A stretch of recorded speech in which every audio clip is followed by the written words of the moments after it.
Buenos días, bienvenido al canal de Villa Martelli. Estamos contentos de que estés con nosotros. Queremos presentarte el programa de hoy, que consta de dos partes. Una parte es alabanza y después tenemos el tema del día. Espero que te guste y que nos sigas acompañando.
En Cristo Jesús yo me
Este poema se titula Dame serenidad y es de Francisco E. Estrello.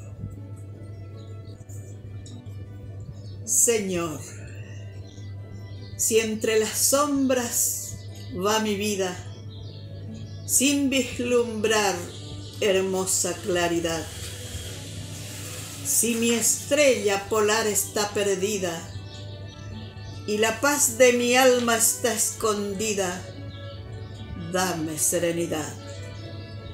Señor, si me abandona la paciencia en las horas de inmensa soledad y se entrega mi ser a la violencia, conforme, mi Señor, a tu clemencia, dame serenidad. Si al ir por entre sendas escabrosas me siento como un niño en la orfandad, si encuentro mis rosales sin sus rosas, si a mi huerto no vienen mariposas, dame serenidad.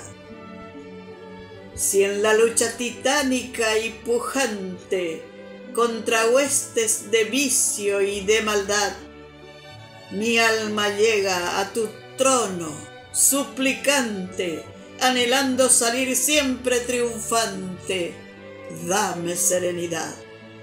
Dame tu santa paz a todas horas, ayúdame a crecer en santidad, y en las tardes tranquilas que coloras, y en las noches de estrellas fulgurantes que salpican el cielo de diamante, dame serenidad.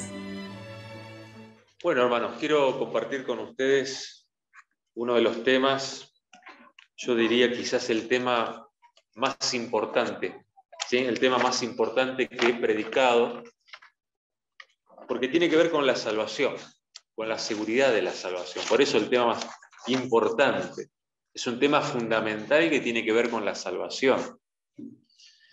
Todos los temas son importantes, pero los temas que tienen que ver con la salvación, o el tema que tiene que ver con lo que es la salvación, entender, es fundamental.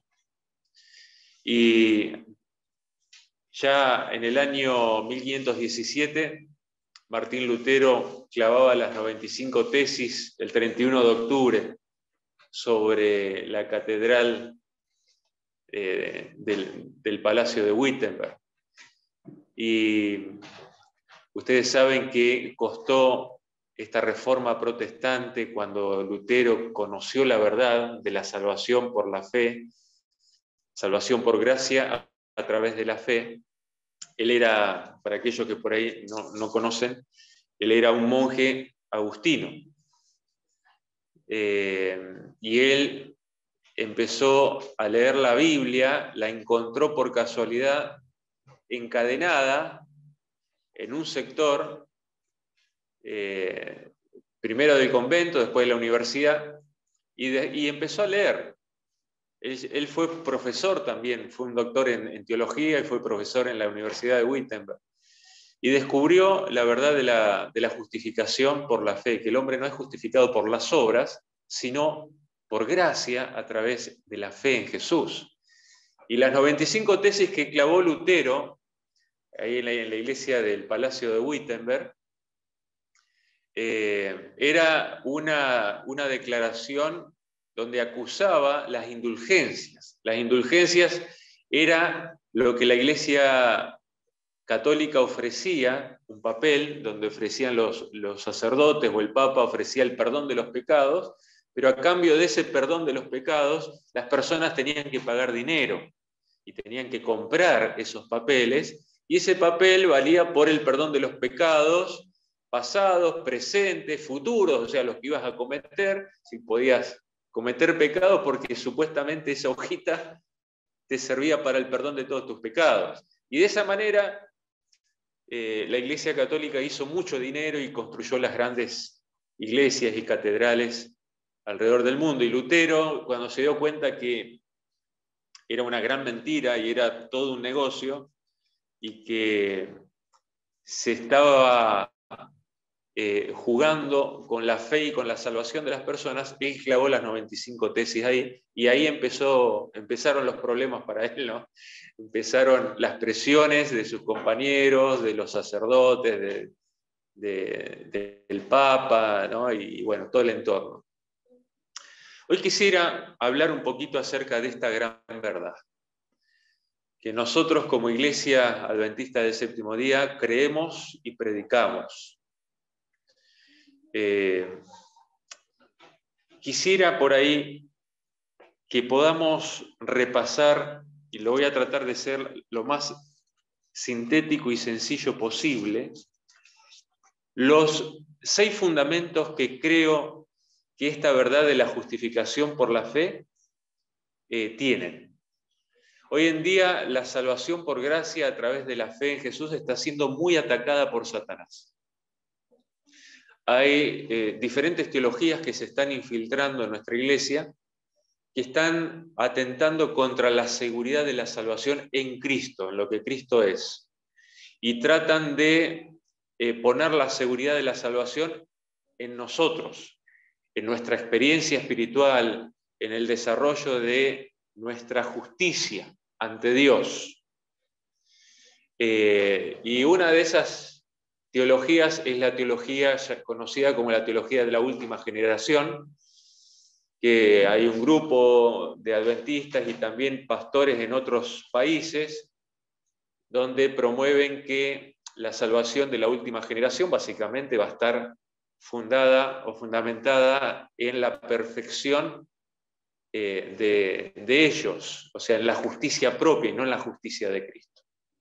Especialmente cuando Jesús deje de interceder, ellos creen que ahí solamente los que vivan después van a tener que satisfacer las demandas de justicia de la ley de una manera perfecta, porque si no, no podrían estar sin intercesor. Y esto tiene que ver también porque se mal comprende lo que es el ministerio sumo sacerdotal de Jesús. A veces entendemos que Jesús como sumo sacerdote está ante el Padre para atajar la ira, ¿no? La ira del Padre para que no nos destruya. Pero la función de Jesús como sumo sacerdote es simplemente obrar en beneficio de la iglesia, pero decidir los destinos de cada persona. El tiempo de gracia termina cuando el Evangelio es predicado en todo el mundo, cuando cada persona decidió a favor o en contra de la verdad, cuando ya no hay posibilidad más de conversiones. Es ahí donde se termina el tiempo de gracia, es decir, se termina la intercesión de Jesús, porque ya todo está decidido. Porque si esto de que se termina la intercesión de Jesús en el cielo, y ahora tenemos que valernos por nuestra propia obediencia y justicia, estaríamos perdidos. Uno podría preguntar, ¿y cómo fue antes de que Cristo fuese intercesor? Porque el ministerio sacerdotal de Jesús comenzó ¿cuándo? En el siglo I de nuestra era. Y antes, ¿qué pasó? Que no había sumo sacerdote. No había sacerdote ni sumo sacerdote, había simplemente una ilustración en el santuario terrenal, pero es simplemente una ilustración. ¿Cómo se salvaron esas personas si no había sacerdote y sumo sacerdote? ¿Por qué? Porque tenemos a veces la imagen católica, ¿no?, de que tiene que haber intercesores para aplacar la ira y el enojo de Dios. Y si no hay intercesores, Dios descarga su ira y su enojo sobre los pecadores. Y a veces nosotros como adventistas nos ha afectado esta idea. Y lamentablemente, ¿no? Hoy quisiera hablar de 6 fundamentos, los 6 fundamentos o pilares en los cuales la justificación por gracia a través de la fe están fundamentados.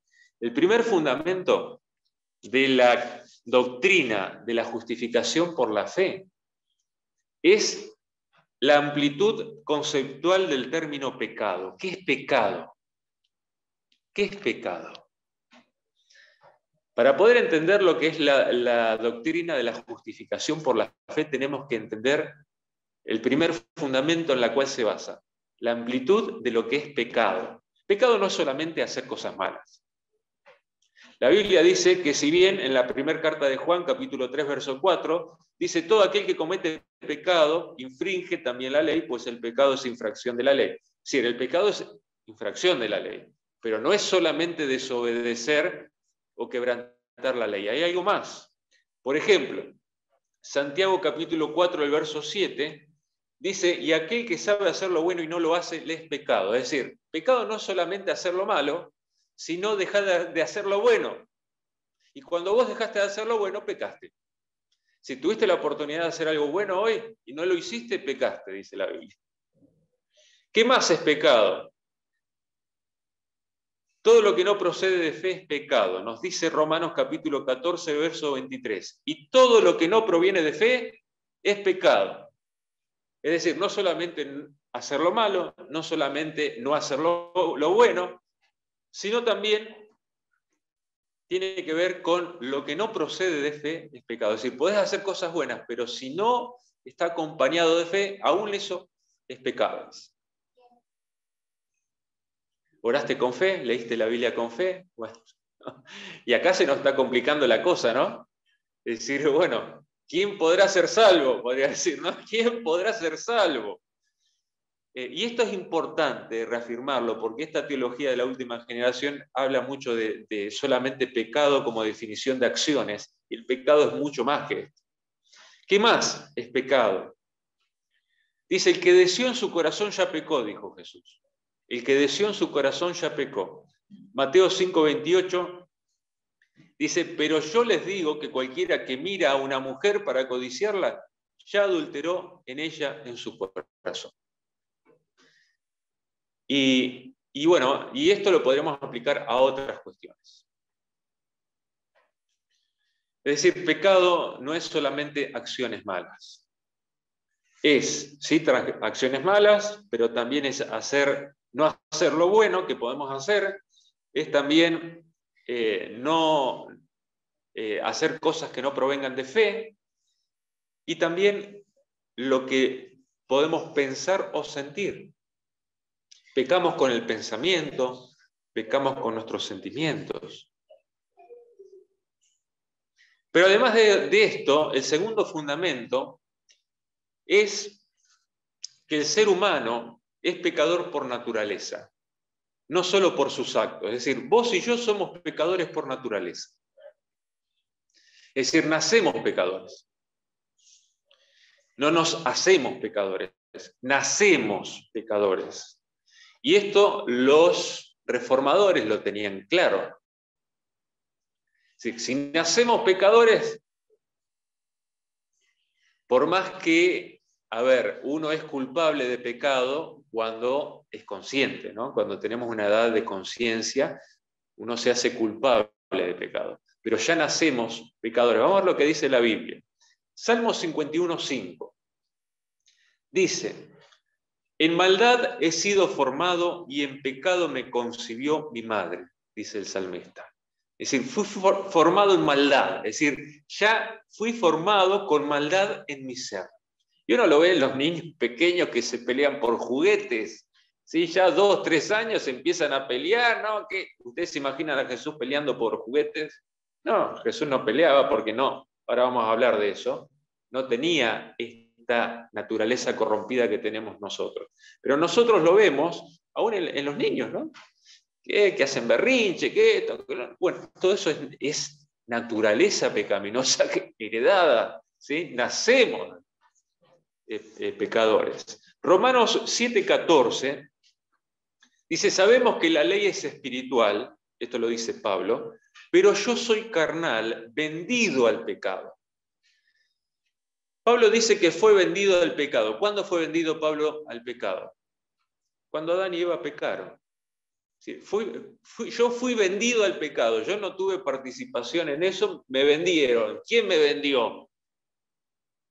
¿Quién te vendió al pecado? Adán y Eva.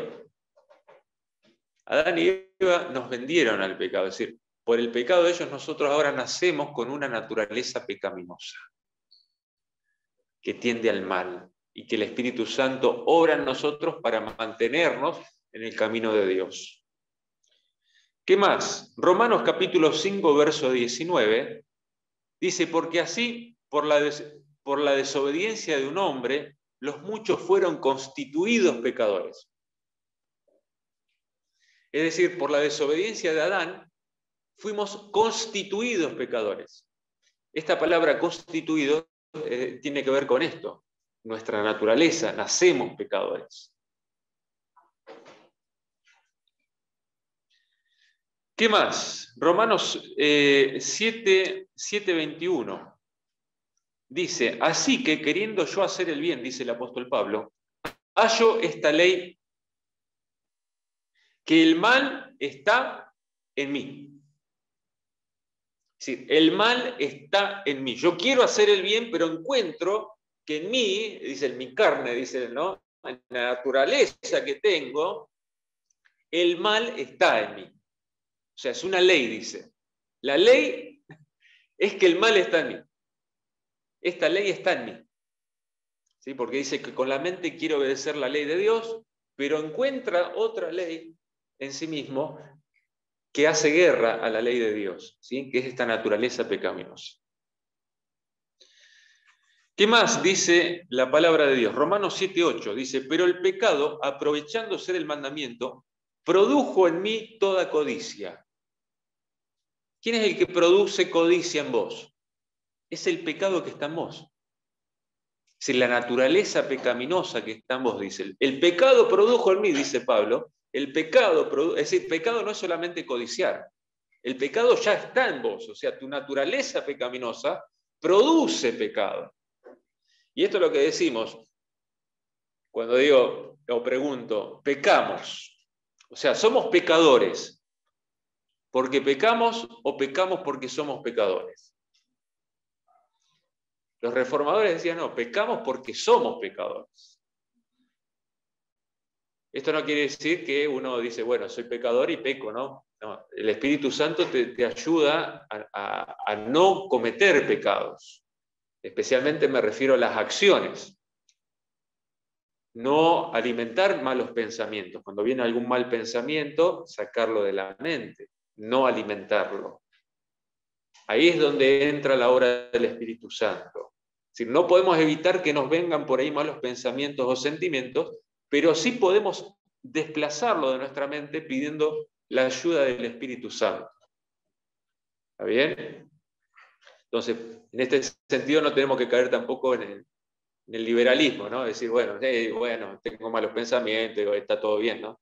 No, soy humano, soy pecador, ¿qué le vamos a hacer? No, el Espíritu Santo nos ayuda también a luchar contra esta naturaleza.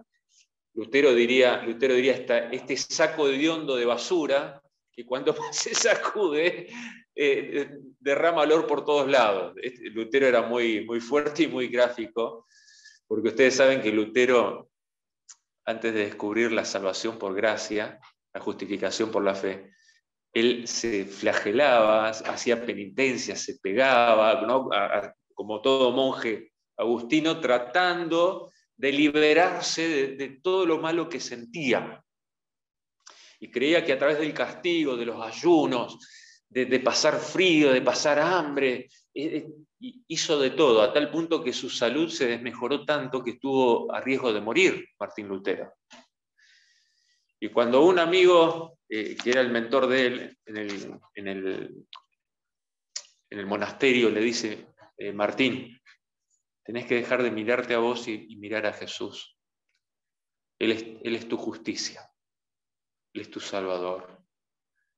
Y ahí empezó, ¿no? Staupitz era el nombre del mentor, que lo ayudó a empezar a fijar más en Jesús y no mirarse en sí mismo.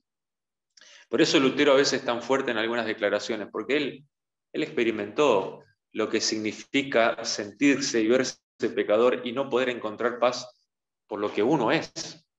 Si vos buscas estar en paz con Dios por lo que vos sos, estás perdido. Jamás vas a tener paz.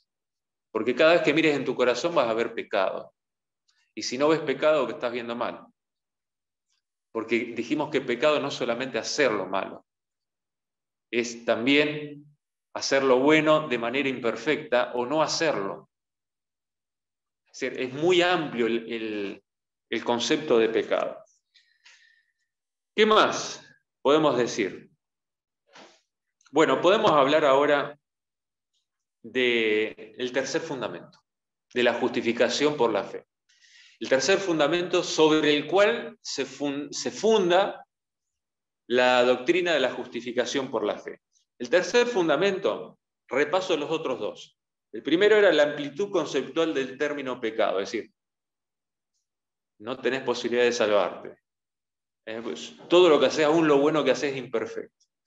Segundo punto, sos pecador y estás perdido por naturaleza, no por tus acciones evidencian de qué lado estás, nada más. Pero no podés dejar de ser pecador. Sos pecador y estás perdido por naturaleza. Tercer aspecto, tercer fundamento de esta doctrina de la justificación por la fe es que la naturaleza humana de Jesús era sin pecado. De lo contrario, hubiera nacido pecador por naturaleza. Y aquí es donde la teología de la última generación falla. Los que predican el perfeccionismo humano, que nosotros podemos llegar a ser sin pecado, que es algo muy lindo, todos queremos ser sin pecado. Una cosa es ser sin pecado, otra cosa es no pecar en hechos. ¿Sí? Pero no podemos ser sin pecado. Lamentablemente, estamos sujetos a debilidad hasta el día de la glorificación. Y somos salvos por fe, por gracia. Uno desea y anhela poder ser impecable, intachable, pero resulta ser que estamos, como dice Pablo, fuimos salvos en esperanza.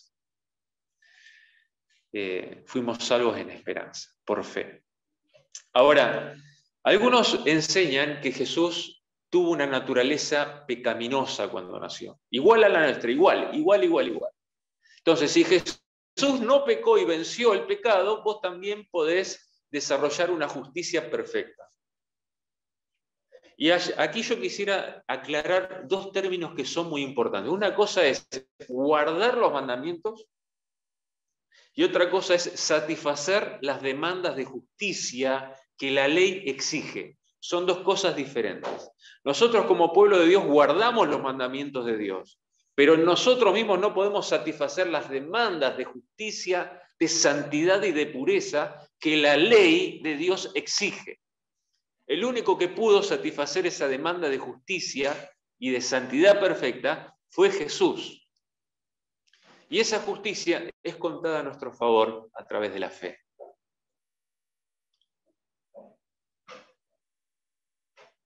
La teología de la última generación dice que Jesús tuvo una naturaleza igual a nosotros. Y desarrolla la idea de que, bueno, entonces en el tiempo del fin, así como Jesús venció y vivió sin pecado, la última generación va a ser exactamente igual como Jesús. Engaño satánico, porque se predica un evangelio diferente al que está escrito en la palabra. Ojalá. ¿Quién no quiere ser como Jesús? Todos. Pero ¿qué naturaleza humana Jesús tomó? ¿Igual a la nuestra o semejante? Dice Hebreos capítulo 4, el verso 15, que no tenemos un sumo sacerdote que no pueda compadecerse de nuestras debilidades, sino uno que fue tentado en todo, según una semejanza sin pecado, dice el texto griego. Según una semejanza sin pecado. Generalmente las traducciones dicen semejante a nosotros, pero no pecó. A ver cómo dice ahí la traducción. Uno que fue tentado en todo, según nuestra semejanza, pero sin pecado. Ustedes saben que esta traducción, Reina Valera y la mayoría de las traducciones, lo ponen la coma, ponen la preposición, ahí el pero, nuestra no está en el texto griego no está ni nuestra, ni está la coma, ni está el pero, simplemente dice, según semejanza sin pecado. ¿Sí? Fue tentado en todo, según semejanza sin pecado. ¿Sí? La semejanza de él fue sin pecado. Es decir, ese sin pecado en realidad está describiendo a su semejanza. Su semejanza era sin pecado. Es interesante cuando se habla de la semejanza de Jesús como hombre, si bien sabemos que fue hombre, pero semejante en naturaleza, no estaba corrompida. ¿En qué? ¿En qué era semejante? ¿En qué era diferente a la nuestra? En que su naturaleza no estaba corrompida, no tendía al pecado como nosotros. Sí fue debilitada por 4000 años de pecado, un cuerpo físico, mental, debilitado, no tenía la vitalidad que tenía Adán y Eva cuando fueron creados. ¿Sí? Heredó un cuerpo debilitado. Jesús se cansaba, Jesús tenía hambre, Jesús, recuerdan cuando se quedó dormido en la barca, estaba agotadísimo, ¿no? Y sus discípulos querían despertar y no se despertaba. Pero Jesús nunca tuvo una tendencia hacia el pecado. La Biblia habla siempre de Jesús como semejante a nosotros, pero nunca como igual. En Romanos capítulo 8, el verso 3 dice, porque lo que era imposible para la ley, por cuanto yo era débil por la carne, Dios enviando a su Hijo en semejanza de carne de pecado, y a causa del pecado condenó el pecado en la carne. Es decir, Jesús fue enviado en semejanza. Homoios, la palabra griega homoios, significa semejante. Y para Dios, cuando se habla de la naturaleza divina de Jesús, se utiliza otra palabrita griega que es isos, que significa igual. ¿Cómo se llama el triángulo que tiene los lados iguales? ¿Cómo? Bueno, viene de esta palabra, isos, exactamente igual. Filipenses capítulo 2, versos 6 y 7 dice, el cual siendo en forma de Dios, hablando de Jesús, no estimó el ser igual a Dios, isos utiliza acá, igual a Dios como cosa que aferrarse, sino que se despojó a sí mismo, tomando forma de siervo, hecho semejante a los hombres, homoios. ¿Por qué no dice hizo? Con respecto a Dios dice hizo, igual, pero cuando habla hecho a los hombres, dice no igual a los hombres, sino semejante. Es decir, fue hecho hombre, sí. Pero ¿por qué no dice igual? Porque no heredó nuestra corrupción pecaminosa. Elena de White dice en el manuscrito 94 del año 1893, esto también se encuentra en Mensajes Selectos, tomo 3, el capítulo de la Encarnación, la deidad de Cristo no se hizo humana, ni lo humano se hizo divino por la unión de estas dos naturalezas. Cristo no poseía la misma deslealtad pecaminosa, corrupta y caída que nosotros poseemos. Jesús no poseía la misma deslealtad pecaminosa, corrupta y caída que nosotros poseemos. Pues entonces Él no podría haber sido una ofrenda perfecta. ¿Por qué? Vamos a poner ejemplos bien claros. Jesús a los 2 años se hubiese peleado con sus hermanos por el juguete. Si Jesús hubiese peleado por el juguete a los 2 años, estaríamos todos perdidos. Si Jesús hubiese tenido un mal pensamiento, no sé, 4 o 5 años, hubiese dicho una palabra indebida, hubiese respondido mal a sus padres, no quiero hacer eso, ya está, estaríamos todos perdidos. Pero él no tenía esta tendencia y nunca pecó, nunca. En su niñez, adolescencia, juventud, adultez. Y estos que enseñan hoy en día, lamentablemente, estas teologías que enseñan que Jesús fue exactamente igual, que tuvo una naturaleza corrompida como nosotros y que Él venció y nosotros también podemos desarrollar y salvarnos por nuestra propia justicia, tiran por tierra la salvación objetiva a través de la fe y por gracia, ¿no? Por gracia a través de la fe.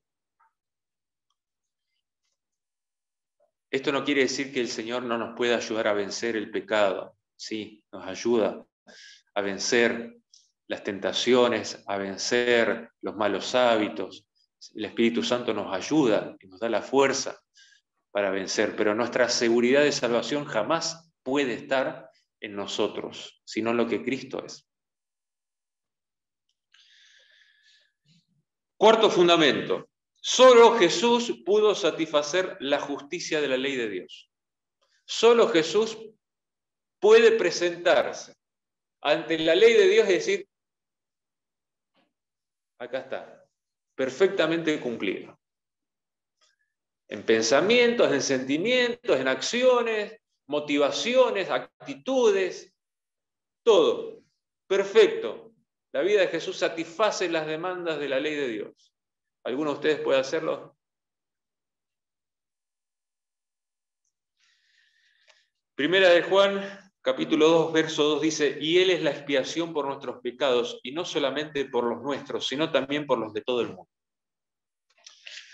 La vida de Jesús pudo satisfacer las demandas de justicia. Romanos 3:20, ¿qué nos dice Romanos 3:20? Dice, ya que por las obras de la ley ningún ser humano será justificado delante de Él, porque por medio de la ley es el conocimiento del pecado. Es decir, nosotros no podemos, ningún ser humano, dice, ninguno puede justificarse por las obras de la ley. Romanos 5:18 y 19 dice, así que por la transgresión de uno solo vino la condenación a todos los hombres. De la misma manera, por la justicia de uno solo, Jesús, vino la justificación debida a todos los hombres. Porque así como por la desobediencia de un solo hombre, muchos fueron constituidos pecadores en tiempo pasado, así también por la obediencia de uno solo, de Jesús, muchos serán constituidos en el futuro justos, en la glorificación. Seremos constituidos.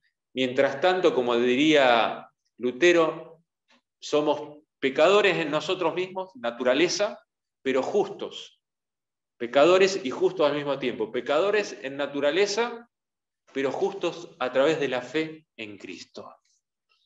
Pero seremos constituidos justos en la glorificación cuando el Señor erradique esta corrupción que hemos heredado, con la cual luchamos día a día para mantenernos en el camino de Dios por el poder del Espíritu Santo, donde le pedimos al Espíritu Santo que nos ayude a andar en sus caminos, que nos libre de las tentaciones, que nos ayude a vencer el pecado. Mientras tanto, tendremos que luchar hasta el día de la glorificación para mantenernos en el camino de Dios. ¿Qué más? Dice, por la obediencia de uno, por la justicia de uno, solamente por la justicia de uno vino la justificación. Es decir, Dios te puede justificar solamente por la justicia de Jesús. La justicia de Jesús, no la tuya. La justicia de uno es la justicia de Jesús. Por el pecado de uno, de Adán, vino la condenación. Por la justicia de uno, de Jesús, vino tu justificación. No sos justificado por tu justicia, por tu obediencia. Tu obediencia es el resultado de haber aceptado a Jesús como Salvador. La santificación es el resultado de la justificación. Es la permanencia en la justificación. A veces se pone el carro delante del caballo. ¿Qué pasa si uno pone el carro delante del caballo?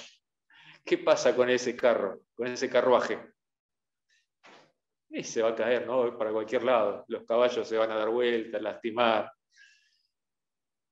No se puede poner la santificación al mismo nivel de justificación. Es justificación, santificación es el resultado o el fruto de la justificación. Es la permanencia en la justificación.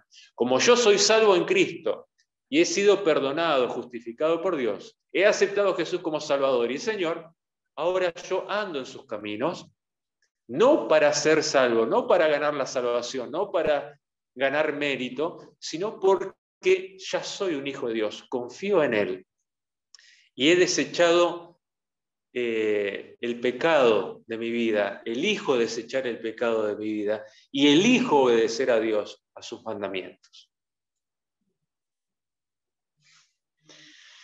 Dice Romanos capítulo 4, versos 5 y 6.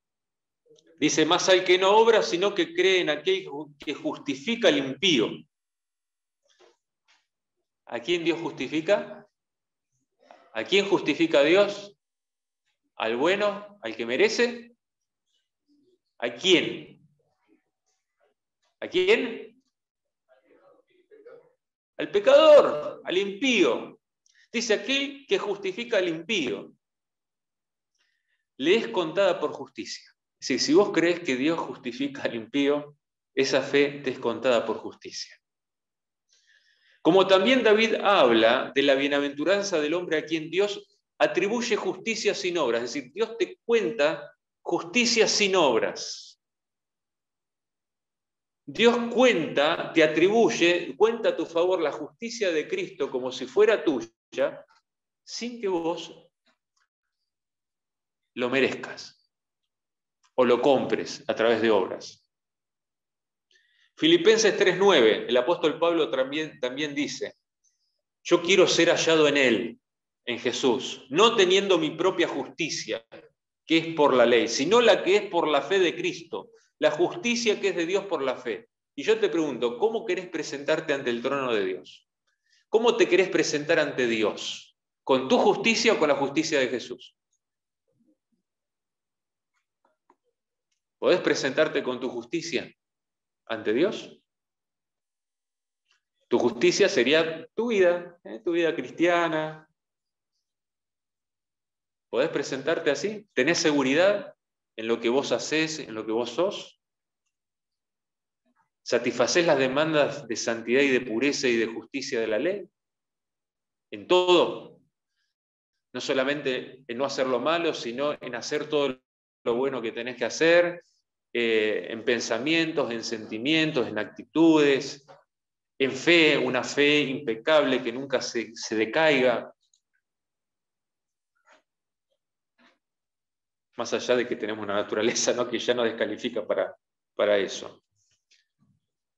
El apóstol Pablo dice, yo no quiero. Dice, yo era fariseo, en cuanto a la ley era irreprochable, era perfecto, nunca me equivoqué, pero me di cuenta que cuando me comparé con Jesús, no le llegaba ni a los talones.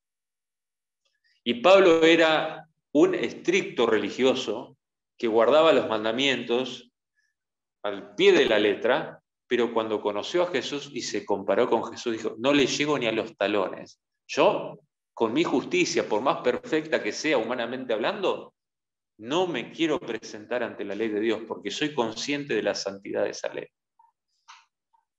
Dice, quiero ser hallado en Jesús, no teniendo mi justicia, sino la que es de Dios a través de la fe. La justicia que es de Dios por la fe. El quinto fundamento es que la salvación es por una gracia objetiva.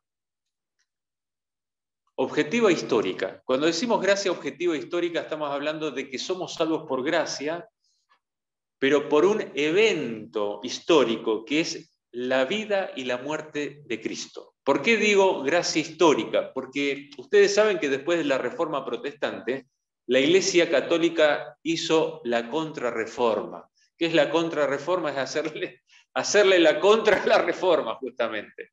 ¿Sí? ¿De qué manera? Con el Concilio de Trento, famoso Concilio de Trento. ¿Qué dice el Concilio de Trento? Yo no voy a leer acá porque tengo algunos párrafos y no quiero extenderme mucho. Básicamente, en resumen, es decir, ellos dicen, nosotros creemos en la justificación por la fe. Creemos que somos salvos por gracia. ¿Pero qué tipo de gracia? No una gracia histórica, no en Jesús, una gracia objetiva, sino la gracia que es derramada por el Espíritu Santo en nosotros, que nos transforma, desarrolla en nosotros una justicia perfecta y de esa manera podemos ser aceptados ante Dios. Es decir, la teología de la última generación es la teología del Concilio de Trento.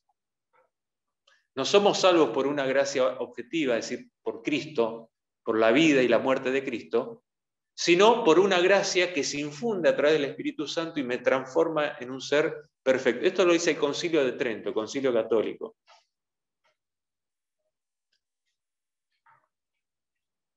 Es verdad que el Espíritu Santo obra en nosotros y nos transforma y todo eso, pero eso no es gracia justificante.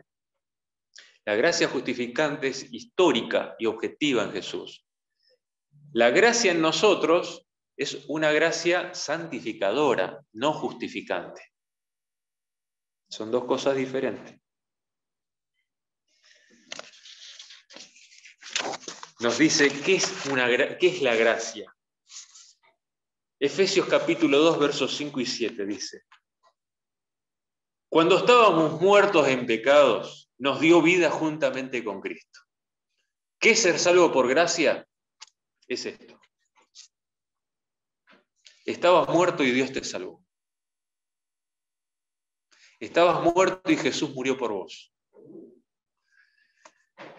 Dice el texto, nos dio vida juntamente con Cristo, y pone entre paréntesis Pablo, por gracia soy salvo. Es decir, ¿qué significa ser salvo por gracia? Significa que vos estás muerto en tus delitos y pecados, que no podés hacer nada para salvarte, y Dios te salva en la persona de Jesús.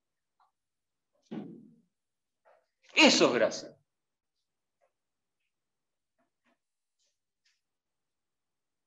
Y juntamente con Él nos resucitó y nos hizo sentar en los lugares celestiales en Cristo. Si Dios no solamente te dio salvación, sino también te resucitó en Jesús y te ascendió a los cielos en Cristo. ¿Qué más objetivo fuera de nosotros, ¿no? Cuando digo objetivo me refiero fuera de nosotros, que Cristo. Cristo es tu salvación, Cristo es tu seguridad. Si vos te mirás a vos mismo, te vas a encontrar perdido. Jamás vas a encontrar la salvación mirándote a vos mismo. Entregale tu corazón totalmente a Jesús. Entregale a Jesús todos tus pecados. Entregale a Jesús tu vida. Y Él te cubre con su manto de justicia. Y te da la seguridad de que sos acepto ante Dios en el amado. Romanos 5:9 dice, pues mucho más, estando ya justificados en su sangre. ¿Cuándo estás justificado ante Dios? Ya dice, ya estás justificado ante Dios. ¿En dónde? ¿En lo que el Espíritu Santo hace de vos? ¿O en dónde dice el texto? En la sangre de Cristo. Esto es gracia. Gracia objetiva e histórica es la gracia justificante. Y vuelvo a repetir, la obra del Espíritu Santo es fundamental, porque sin la obra del Espíritu Santo nosotros no aceptaríamos la salvación, no nos arrepentiríamos del pecado, no andaríamos en el camino de Dios. Pero la obra del Espíritu Santo en nosotros no es una obra justificante, sino santificante. La gracia justificante, es decir, que nos justifica, es la gracia histórica y objetiva en la persona de Jesús.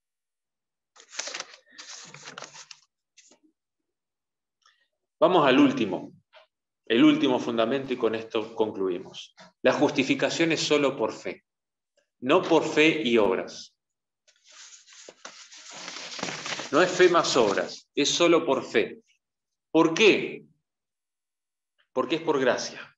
Y me gustaría en este sentido leer el texto que está en Romanos.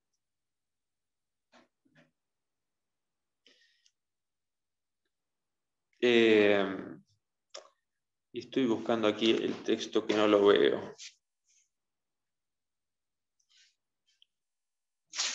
Creo que estaba aquí. Espérenme un segundito que quiero darles el texto. Bueno, no lo veo ahora. Romanos 10, creo que era 10:14, si no mal recuerdo. A ver, voy a buscar en la Biblia. Romanos 10. Hay un texto ahí que es un texto sumamente importante.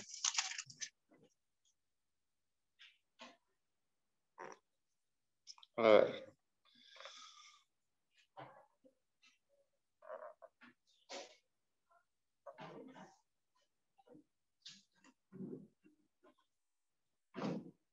Bueno, no lo tengo aquí. No, ya lo voy a encontrar. La salvación es solo por la fe. Efesios capítulo 2, el verso 8 dice, porque por gracia sois salvos, por medio de la fe, y esto no de vosotros, pues es don de Dios. Romanos 3:28 dice, concluimos pues que el hombre es justificado por fe sin las obras de la ley. ¿Sí? Dice por fe sin las obras de la ley. Romanos 11:6 era el texto. Romanos 11:6, el texto que ustedes, me gustaría que ustedes lo tengan bien marcadito y bien aprendido. Romanos capítulo 11, verso 6 dice, y si es por gracia, ya no es por obras. ¿Sí? Si es por gracia, ya no es por obras. ¿Por qué? De otra manera la gracia ya no sería gracia. Es decir, no es fe más obra. Porque si vos ponés fe más obra, ya no es por gracia. O es por gracia o es por obras. Si es por gracia es a través de la fe. Y si es por obras es a través de las obras. Y si es por obras, dice Pablo, ya no es gracia. De otra manera, la obra ya no sería obra. Y este es un texto muy importante porque derriba aquellos que quieren mezclar, ¿no? Salvación por gracia, fe más obras. Las obras son evidencias de la fe, pero no somos salvos por las obras. Somos salvos por gracia, a través de la fe. Ahora, ¿qué pasa cuando nos encontramos con Pablo que dice, concluimos pues Romanos 3:28, que el hombre es justificado por fe sin las obras de la ley? Nos vamos a Santiago, que Santiago dice en Santiago capítulo 2, el verso 24, dice, ustedes ven pues que el hombre es justificado por las obras y no solamente por la fe. ¿Cómo es esto? Santiago dice, no solamente por la fe, dice, ustedes ven que el hombre es justificado por las obras, dice Santiago. Y Romanos dice, miren, somos justificados por la fe sin las obras. ¿Qué pasó acá? ¿Se están contradiciendo? ¿Alguno de los dos está enseñando una herejía?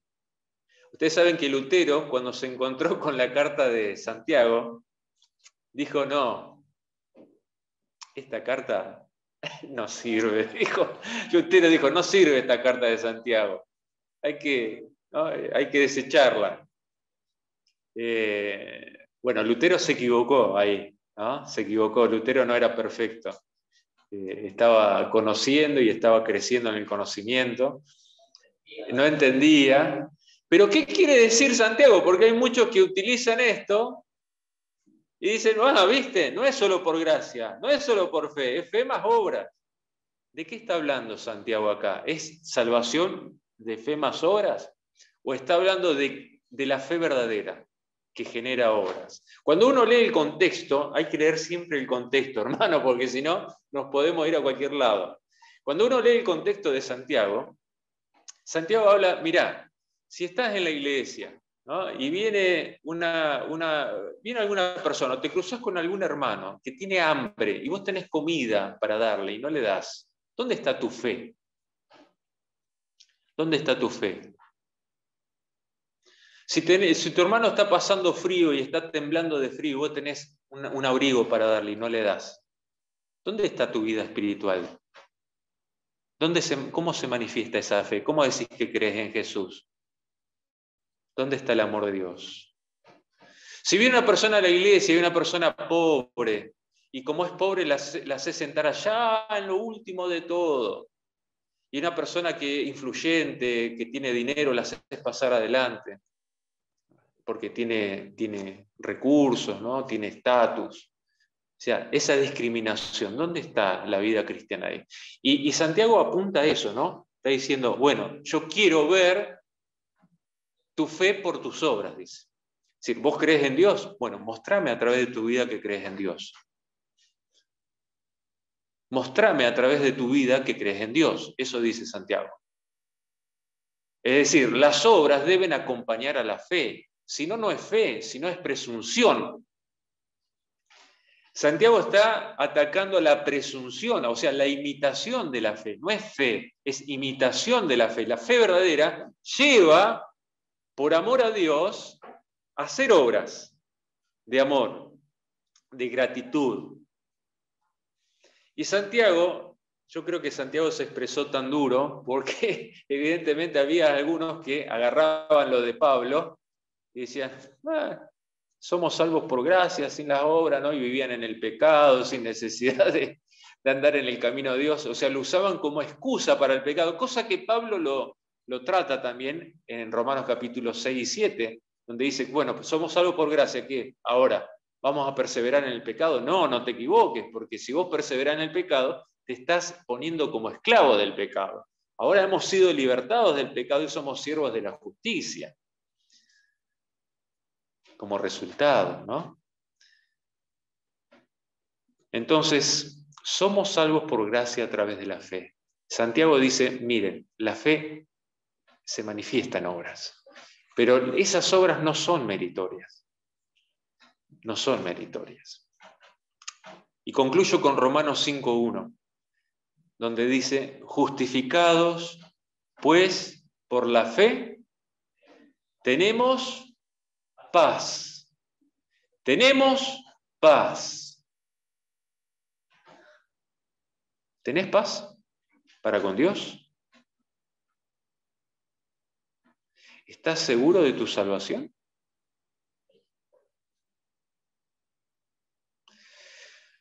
¿Dios quiere que tengamos seguridad de salvación? Sí, Dios quiere que tengamos seguridad de salvación. ¿Cómo podemos encontrar la seguridad de salvación? Y en Jesús, en la justicia de Jesús, en los méritos de Jesús. ¿Qué es lo que tenés que hacer vos? Entregarle tu corazón sin reservas.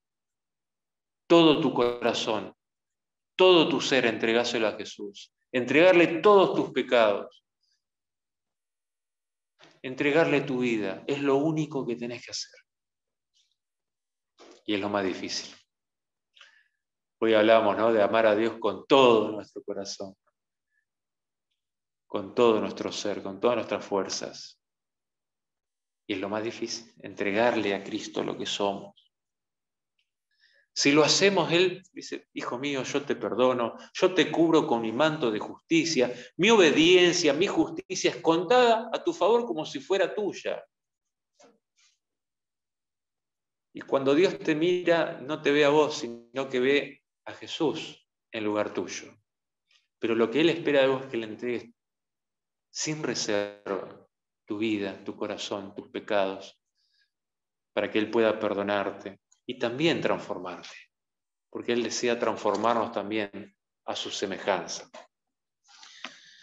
Que Dios te bendiga y que este texto pueda ser una realidad en nosotros. Tenemos paz, justificados pues por la fe, tenemos paz para con Dios por medio de nuestro Señor Jesucristo. No por medio de lo que yo soy, no por medio de lo que yo hago, sino por medio de lo que Jesús es e hizo por mí. Que Dios te bendiga. Concluimos con una oración. Vamos a orar. Gracias, Padre, porque en Jesús encontramos al Salvador que necesitamos. Nada bueno hay en nosotros. Aún lo bueno que hay en nosotros es imperfecto y es pecaminoso. Aún lo bueno que hacemos, Señor, no podemos presentarlo como algo meritorio ante ti. Somos pecadores por naturaleza, estamos perdidos por naturaleza. Solamente Jesús y su justicia nos puede salvar. Y venimos a ti. Te confesamos nuestros pecados, te entregamos nuestros pecados, te entregamos nuestro corazón, totalmente lo entregamos a ti, nuestro corazón corrompido por el pecado, para que tú nos perdones, para que tú nos limpies, nos transformes. Y mientras tanto, mientras tú haces esa obra, podamos tener la seguridad de que somos salvos en Jesús, en lo que Él es, en lo que Él hizo por nosotros. Que tu paz pueda estar en nosotros, que todos nosotros podamos salir hoy de aquí,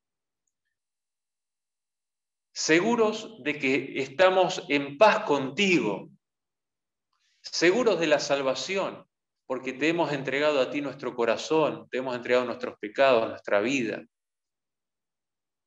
porque la justicia de Cristo nos cubre, porque los méritos de Cristo nos cubren. Que esa paz pueda darnos siempre la seguridad de nuestra salvación y podamos trabajar para ti. Podamos aborrecer el pecado, desecharlo cada día, cada vez que se presente en alguna tentación, podamos desecharlo porque hemos visto lo que el pecado produce. Que podamos, Señor, trabajar para ti, no para ganar la salvación, sino porque te amamos y queremos expresar nuestra gratitud por lo que tú hiciste por nosotros. Que podamos comprometernos contigo, no por miedo, no para obtener algo, sino por amor a ti y en gratitud a la salvación que nos has dado en Cristo Jesús. En tus manos de amor nos ponemos. En el nombre de Jesús. Amén. Espero que les haya gustado el tema de hoy. También queremos que nos dejes tu me gusta, que te suscribas si no te suscribiste todavía. Y por supuesto que también nos sigas en Instagram, en Facebook e invites a otros a que puedan formar parte de Iglesia Martelli. Nos vemos la semana que viene, espero que pases muy bien.